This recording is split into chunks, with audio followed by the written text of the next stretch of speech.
शिंदे साहेबांबरोबर, भाजपबरोबर, शिवसेना भाजपबरोबर आणि अजितदादांबरोबर महायुती आहे. आणि आम्हाला दोन्हीही नेत्यांनी आम्हाला आश्वासन दिलं.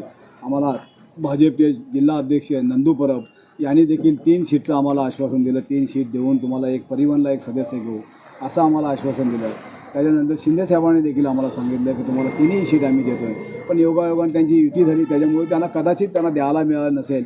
परंतु आज देखील म्हणजे आम्ही अगदी तुमच्या विश्वासातला तुमचा मित्र आहोत. आम्ही ह्या नात्याने आम्ही तुम्हाला विनंती करतो की आपण इलेक्शनला देखील आम्हाला तिकीट तुम्ही जागा दिल्या नाही, परंतु आज महायुतीची सत्ता येईल आणि सत्ता येण्यासाठी आज ही पत्रकार परिषद आम्ही आयोजन केलं आहे.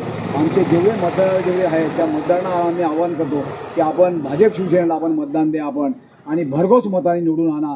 आणि तेव्हा तरी त्यांना काहीतरी आमच्याबद्दल त्यांना हे वाटेल की आज जे महासत्ता आल्यानंतर आम्हाला जे 3 सीटचं तुम्ही जे आश्वासन दिलेले आहेत तर दोघांनी मिळून आम्हाला 3 सीट आम्हाला द्या.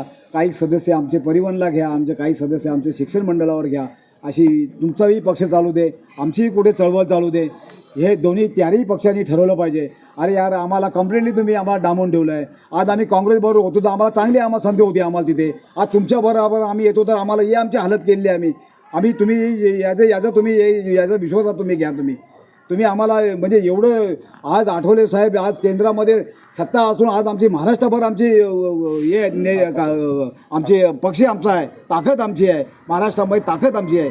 मी अगोदर पण सांगितलं की महाराष्ट्रामध्ये रिपब्लिकन पक्षाचे गट तर अनेक आहेत, पण रामदास आठवले गट हा पॉवरफुल गट आहे. आणि रामदास आठवले हा विश्वासातला माणूस आहे. कधी कोणाला दगा देऊ शकत नाही, कधी कोणाचे असे हे करू शकत नाही. ज्याच्या जोडीला असतो त्याला सत्ता येते. आणि म्हणून आठवले साहेबांच्यामुळे तुम्हाला सत्ता मिळाली आहे. आणि म्हणून आठवले साहेबांचे कार्यकर्ते सांगतात की आपण तुमची सत्ता येते महानगरपालिकेमध्ये. सत्तेतच गणित जमल्यानंतर आम्हाला तुम्ही स्वीकृत सदस्य म्हणून तुम्ही घ्याल अशी आम्हाला तुमच्याकडनं अपेक्षा आहे.